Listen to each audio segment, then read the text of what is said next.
મિત્રો મારી ચેનલ 5 સ્ટારમાં તમારું બધાનું સ્વાગત છે।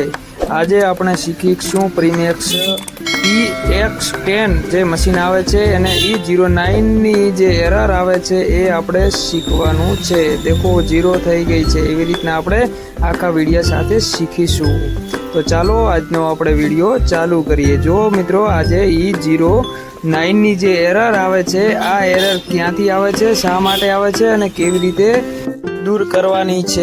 तो चलो पेलो मशीन बंद करी नाखशुं, एनी स्विच बंद थई गया पछी मशीन ने ऑफ थवा दईशुं अने प्लग मांथी मित्रों वायर काढी नाखशुं। वायर काढ्या पछी आपणी मशीन बंद थया पछी आपणे जे एने साइडनी मोटर लागेली छे तेनुं जे प्लास्टिकनुं ढक्कण छे एने खोली नाखशुं અને જે ઢક્કણ ખોલ્યા પછી એની અંદર જોઈશું ક્યાં પ્રોબ્લેમ છે। તો એમાં મેગ્નેટ છે, આ મેગ્નેટની વચ્ચે જગ્યા છે, એ જગ્યાના કારણે E095 ની એરર આવે છે। જો મિત્રો આ જગ્યા દેખાય, આ જગ્યા ન હોવી જોઈએ મેગ્નેટ વચ્ચે, આ ફિટિંગ કરવામાં પ્રોબ્લેમ છે યા તો મશીનની કોઈ બી ચાલવાથી એને દૂર થઈ ગયું છે। એના માટે આપણે એને નજીક કરી નાખશું। પહેલા ખોલશું, એને ખોલી અને મેગ્નેટ નજીક કરી નાખશું, નજીક કરી અને ફિટિંગ કરી નાખશું। પહેલા અંદરના બોલ્ટ પણ ચેક કરવાના મિત્ર, જો એ ખુલ્લા ન રહી ગયા હોય, એ ખુલ્લા હોય તો એને પણ ટાઈટ આપણે કરી નાખશું, બરાબર। જો આવી રીતના મેગ્નેટ ફિટિંગ રહેવું જોઈએ, એના વચ્ચે જગ્યા ન હોવી જોઈએ। અને ફિટિંગ પાછી મોટર કરો એ વખતે જોવાનું છે કે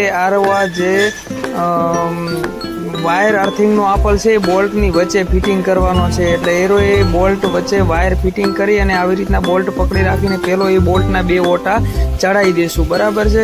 અને પછી બીજા બધા બોલ્ટ આપણે ટાઈટ કરી નાખશું। મિત્રો મારી ચેનલને શેર કરજો, સબસ્ક્રાઈબ કરજો અને લાઈક કરજો। આવા નવા વિડીયા આપણે લાવતા રહીશું અને તમને પણ શીખવા મળશે। મિત્રો મારી ચેનલને લાઈક કરજો।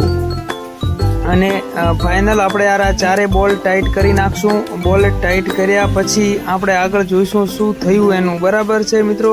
અને જે એક નીચેના ભાગમાં બોલ્ટ લાગે છે એ બોલ્ટ થોડોક મોટો આવે છે, એ બોલ્ટ નીચે લાગશે, બીજા 4 બોલ્ટ નાના આવે છે। એટલે આપણે જે નીચેનો બોલ્ટ મોટો છે એ લઈ અને નીચે એને ફિટિંગ કરી નાખશું, બરાબર છે મિત્રો મારી ચેનલને લાઈક કરતા રહેજો।